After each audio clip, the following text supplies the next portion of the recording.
जिन्होंने हमारी बेटियों के सिंदूर उजाड़े थे, वही कटे पिटे लोगों को हमने उन्हीं की बहन भेज करके उनकी ऐसी की तैसी करवाई। एक बार मोदी जी के लिए जोरदार ताली। कर्नल कुरैशी जिन्होंने जिस बेबाकी के साथ में और जिस दिलेरी के साथ में अपनी बातों को दुनिया के सामने रखा और ये बताया कि भारत में मुसलमान जो है पूरी तरह से देश के साथ है, पूरी तरह से देश प्रेम में ओतप्रोत है और यहाँ पर जब भी जिम्मेदारी मिलेगी उनको वो पूरी करते हुए नजर आएंगे। लेकिन जब शाह जैसे मंत्री इस तरह की बातें कहते हुए नजर आते हैं तो वाकई में न सिर्फ दुख होता है बल्कि दुख इस बात को लेकर भी होता है कि बीजेपी की तरफ से आखिर अभी तक कोई कड़ा एक्शन क्यों नहीं लिया।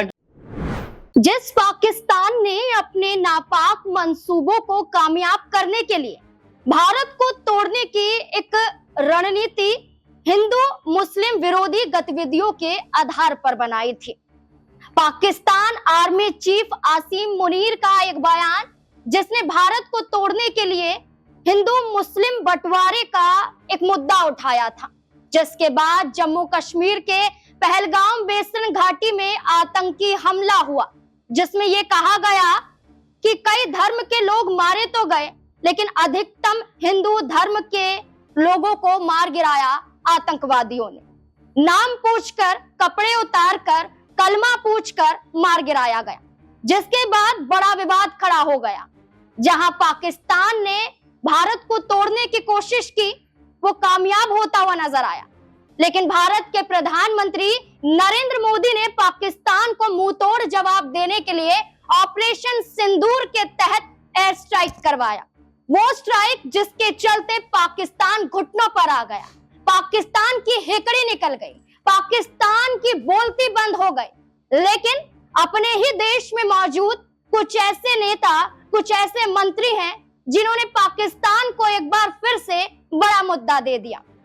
कुछ ऐसे मंत्री मौजूद हैं जो अपने ही देश के प्रधानमंत्री नरेंद्र मोदी का सम्मान नहीं करते हैं, जो अपने ही देश की बहन बेटियों का सम्मान नहीं करते हैं और वो खुद उन्हें आतंकवादी घोषित करने में लगे हुए हैं। जहां देश के प्रधानमंत्री नरेंद्र मोदी ऑपरेशन सिंदूर के नेतृत्व में जहां wing commander Vyomika Singh, colonel Sofia Qureshi और विदेश सचिव विक्रम मिस्री को लेकर आगे आते हैं, जहां देश भर में वाहवाही होती है, जहां सोफिया कुरैशी की तारीफ होती है, व्योमिका सिंह की तारीफ होती है, जहां विक्रम मिस्री की तारीफ होती है, तो वहीं भारतीय जनता पार्टी के मध्य प्रदेश में वन मंत्री विजय शाह एक ऐसा बयान देते हैं जिसके बाद पूरे देश भर में आलोचनाएं शुरू हो गई हैं। मांग है कि भारतीय जनता पार्टी को फौरन पार्टी से बर्खास्त कर देना चाहिए, मांग है मंत्री पद से हटा देना चाहिए। आखिरकार विजय शाह ने कहा क्या है, पहले वो सुनिए। जिन्होंने हमारी बेटियों के सिंदूर उजाड़े थे, वही कटे पिटे लोगों को हमने उन्हीं की बहन भेज करके उनकी ऐसी की तैसी करवाई। एक बार मोदी जी के लिए जोरदार ताली। उन्होंने कपड़े उतार के हमारे हिंदुओं को मारा और मोदी जी ने उनकी बहन को उनकी ऐसी की तैसी करने हमारे जहाज से उनके घर गए। अब मोदी जी कपड़े तो उतार नहीं सकते थे, इसलिए उनके समाज की बहन को भेजा कि तुमने हमारी बहनों को अगर विधवा किया है तो तुम्हारे समाज की बहन आके तुम्हें नंगा करके छोड़ेगा। देश का सम्मान, मान सम्मान और हमारी बहनों का सुहाग का बदला तुम्हारी जाति की, समाज की बहनों को पाकिस्तान भेजकर अगर कोई ले सकता है। और उन्होंने कहा था, सुना आपने, जहां वो ये कहते हैं कि पाकिस्तानियों को मुंहतोड़ जवाब देने के लिए हमारे देश के प्रधानमंत्री नरेंद्र मोदी ने उनकी ही समाज की बहन को भेजकर जवाब ले लिया। ऐसा आपत्तिजनक बयान इतना ही नहीं, काफी कुछ कहते हुए नजर आए, लेकिन उनका ये कहना कि उनकी समाज की बहन, क्या वो सीधे तौर पर आतंकवादी कहना चाहते थे? तमाम सवाल खड़े हो जाते हैं विजय शाह को लेकर। मेरे साथ मेरे वरिष्ठ सहयोगी जुड़ चुके हैं, उनसे जानने की कोशिश करेंगे। सर, पहले तो बहुत बहुत स्वागत है आपका। सर, जहां भारतीय जनता पार्टी कहती है कि बेटियों का सम्मान करना चाहिए, बेटियों को बचाना चाहिए, बेटियों को पढ़ाना चाहिए, वहीं भारतीय जनता पार्टी में बैठे हुए ये मंत्री जहां अपनी ही बहन बेटियों को आतंकवादी घोषित कर रहे हैं, जी। कैसे देखेंगे आप? देखिए, पहली बात तो ये है कि जिस तरह का नमूना भारत सरकार ने दुनिया के सामने नाज़मीन पेश किया कि भारत जो है वो धर्म के आधार पर कभी बटेगा नहीं। आपको जरा याद करना चाहिए पहलगाम का वो मंजर जहां पर धर्म पूछ कर गोली मारी गई और ये कराने का प्रयास किया गया देश के अंदर कि आपस में हिंदू मुस्लिम लड़ जाएं, भिड़ जाएं और देश में गृह युद्ध की स्थिति बन जाए। लेकिन देखिए, देश का जो हिंदू मुसलमान है वो बहुत ऊपर उठ चुका है। वो हर फैसले को जज्बात के साथ नहीं बल्कि ये देखकर तय करता है कि इससे देश का नुकसान होगा या फायदा होगा। और उसी बात को लेकर जब भारत ने एक तरीके से 7 मई आई थिंक को जब पाकिस्तान के ऊपर हमला कर दिया और उसका पक्ष रखने के लिए, देखिए कितना खूबसूरत हिंदुस्तान है हमारा, वो हमें सोचना पड़ेगा कि उसका पक्ष रखने के लिए एक तरफ जहां पर कर्नल सोफिया कुरैशी थी, एक तरफ जहां पर विंग कमांडर व्योमिका सिंह थी और बीच में विक्रम जो कह सकते हैं मिस्री हैं, वो बैठे हुए विदेश सचिव और ये बता रहे हैं दुनिया को कि भाई हमारा देश ये है। लेकिन जिस तरह से यहाँ पर बीजेपी के मध्य प्रदेश के मंत्री विजय शाह ने जो बात कही है नाज़मीन, देखिए उसकी जितनी आलोचना की जाए कम है, क्योंकि ये भी बीजेपी के हैं और यहाँ पर बीजेपी के मंत्री होकर अहम ओहदे पर बैठकर अगर इस तरह की तुच्छ बातें करेंगे तो जरा सोचिए, देश को जो हिंदू मुस्लिम के नाम पर हम एक करने का प्रयास करते हैं, हम जोड़ने का प्रयास करते हैं और दुश्मन को यह बताने का प्रयास करते हैं कि आपकी तमाम रणनीतियां यहाँ का जो मुसलमान है वो खोखली कर देगा और आपको करारा जवाब देगा। क्योंकि इस देश के अंदर सोफिया कुरैशी जैसी बहादुर बेटियां भी हैं जो एक विशेष समुदाय से आती हैं, लेकिन उनका अपने देश के प्रति जो प्रेम है वो अपार है और कहती हुई नजर आती है, वहां पर अपना मत रखती हुई नजर आती है। क्या करेंगे उन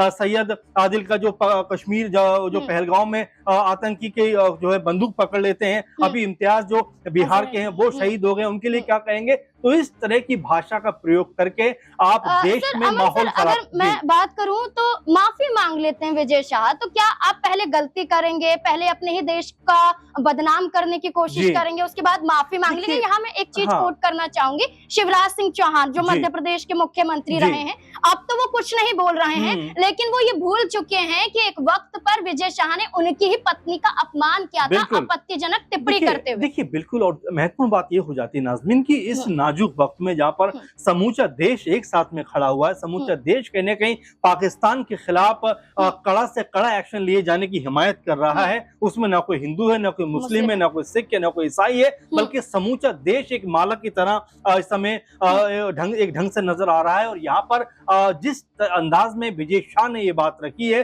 देखिए माफी मांगना बड़ा आसान है, आप इस तरह की बात कर लीजिए और बोल दीजिए कि मेरे मुंह से गलत निकल गया, लेकिन जो संदेश आप दे रहे हैं, जो बात आप रख रहे हैं, वो आपकी पार्टी के एकदम उलट नजर आ रही है। क्योंकि यहाँ पर पीएम मोदी ने जिस तरह से संदेश दिया कल परसों और उससे पहले भी आपने देखा कि जब भारत का पक्ष रखने के लिए यहाँ पर 3 प्रमुख चेहरों को सामने रखा गया, तो उसमें कभी ये सोचा नहीं गया कि आप सोचिए कि उसमें सब हिंदू ही हो सकते थे, उसमें सब सिख हो सकते थे, लेकिन यहाँ पर भारत ने बताया कि हमारे देश में हिंदू मुसलमान का कोई मसला नहीं है, जहां देश की बात आएगी हम साथ खड़े रहेंगे और मजबूती के साथ में खड़े रहेंगे। लेकिन यहाँ पर विजय शाह जैसे जो जिम्मेदार पदों पर बैठे व्यक्ति हैं, क्योंकि देखिए अगर कोई आम आदमी ये बात कहे तो चलिए उसमें कोई बहुत तर्क नजर नहीं आता, लेकिन जब आप जिम्मेदार पद पर बैठकर आप सरकार में मंत्री होकर आप अगर इस तरह की उलझुल बयानबाजी करेंगे तो ये देश की एकता के लिए बहुत खतरा है और ऐसे लोगों को कड़ा संदेश पीएम मोदी को और बीजेपी आलाकमान को देना चाहिए, कड़ा संदेश देना चाहिए। लेकिन आखिरकार क्यों नहीं दिया जाता है? जहां विपक्ष सवाल खड़े कर रहा है, जहां भारतीय जनता पार्टी के कई केंद्रीय मंत्री इससे पल्ला झाड़ते हुए नजर आते हैं, तो आखिरकार मध्य प्रदेश में मोहन सरकार ने खामोशी क्यों बरकरार रखी हुई है? बीजेपी के कई मंत्री सोफिया कुरैशी के घर पहुंच जाते हैं मुलाकात करने के लिए, माफी विजय शाह मांगते हुए नजर आते हैं, लेकिन एक आखिरी सवाल ये बन जाता है कि आखिरकार पद से क्यों बर्खास्त नहीं किया गया? सर क्या लगता है, पद से क्यों बर्खास्त नहीं किया गया? जाहिर बात है क्योंकि सिर्फ ये माफी मांगने वाला मामला नहीं है, जैसे मैंने आपसे कहा कि देश इस समय बड़े नाजुक और बड़े इमोशनल दौर से गुजर रहा है। क्योंकि देखिए जिस तरह से 27-28 के आसपास हमने निर्दोष लोगों को खो दिया, उसके लिए भारत कह सकते हैं एक सूत्र में उसका जो है दिखाई दिया पूरी एकता, और यहाँ पर ये कहते हुए पूरा भारत नजर आया कि अगर पाकिस्तान ने ये किया है तो उसको मुंह तोड़ जवाब देना चाहिए, और भारत ने वैसा किया भी। आप देखिए 10 से 12 के आसपास जो आतंकी ठिकाने थे उनको ध्वस्त कर दिया और दुनिया को बता दिया कि अगर हमें आप छेड़ोगे तो फिर हम आपको छोड़ेंगे नहीं। लेकिन जब इस तरह के मंत्री इस तरह की बयानबाजी करने लग जाएं, इस तरह की बातों को सामने रखने लग जाएं, तो यहाँ पर सरकार का दायित्व बन जाता है कि ऐसे महत्वपूर्ण पदों पर फिर ऐसे लोगों को काम नहीं करना चाहिए जो इस तरह की भाषा। सोचिए कर्नल कुरैशी जिन्होंने जिस बेबाकी के साथ में और जिस दिलेरी के साथ में अपनी बातों को दुनिया के सामने रखा और ये बताया कि भारत में मुसलमान जो है पूरी तरह से देश के साथ है, पूरी तरह से देश प्रेम में ओतप्रोत है और यहाँ पर जब भी जिम्मेदारी मिलेगी उनको वो पूरी करते हुए नजर आएंगे। लेकिन जब शाह जैसे मंत्री इस तरह की बातें कहते हुए नजर आते हैं तो वाकई में न सिर्फ दुख होता है बल्कि दुख इस बात को लेकर भी होता है कि बीजेपी की तरफ से आखिर अभी तक कोई कड़ा एक्शन क्यों नहीं लिया गया। कांग्रेस पार्टी लगातार ये बात कह रही है कि भाई आप उनके खिलाफ तुरंत एक्शन लीजिए, सिर्फ माफी से काम नहीं चलेगा। तो ऐसे में बड़ा सवाल बीजेपी से कि आखिर कब तक ऐसे लोगों को नरमी बरतते रहेंगे, कब तक ऐसे लोगों को इग्नोर करते रहेंगे जो देश की एकता के लिए खतरा साबित हो रहे हैं। माफी मांगते हुए विजय शाह कहते हैं कि वो तो मेरी बहन है, अब बहन सम्मान सोफिया कुरैशी को बताते हैं। लेकिन देश में यही बीजेपी के मंत्री अब माफी मांगकर चुप हो जाएंगे, लेकिन कोई एक्शन नहीं होगा। लेकिन वहीं विपक्ष से चाहे बसपा सुप्रीमो मायावती हो या AIMIM नेता वारिस पठान हो या कांग्रेस के राष्ट्रीय अध्यक्ष मल्लिकार्जुन खड़गे हो, सबने मांग की है कि कार्यवाही होनी चाहिए। आखिरकार भारतीय जनता पार्टी के तहत मध्य प्रदेश के मुख्यमंत्री मोहन सिंह यादव ने गुपचुप तरीके से विजय शाह को बुलाकर उसके बाद बीजेपी के तमाम नेताओं को सोफिया कुरैशी के घर पर भेजकर क्या संदेश दिया है कि मामले को रफा दफा कर दिया जाए, मामले को छुपा दिया जाए। ये नहीं भूलना चाहिए कि हमारे देश में सभी धर्म बड़े प्यार से रहते हैं। ये नहीं भूलना चाहिए कि सभी धर्म है, सभी रंग है, सभी बोलियां हैं, लेकिन पाकिस्तान के मंसूबों को कामयाब नहीं होने देना है। यही एकता है भारत की, लेकिन इसी एकता को तोड़ने का काम भाजपा के यही मंत्री कर रहे हैं। जब लेफ्टिनेंट नेवी अफसर विनय नरवाल की पत्नी हिमांशी नरवाल ये कहती हैं कि मुझे कोई भी दिक्कत नहीं है मुस्लिमों से, मुझे दिक्कत नहीं है जम्मू कश्मीर से, मुझे तो सिर्फ पाकिस्तान से बदला लेना है, तो सिर्फ बदले की बात होनी चाहिए, ना कि अपने देश को तोड़ने की चर्चा होनी चाहिए। इन तमाम मुद्दों को लेकर, विजय शाह के बयान को लेकर आप क्या समझते हैं? क्या फौरन बर्खास्त कर देना चाहिए मंत्री पद से? क्या पार्टी से ही बाहर कर देना चाहिए? क्या लगता है आपको? अपनी राय कमेंट सेक्शन में जरूर दें। देखते रहें SPN9 न्यूज। धन्यवाद।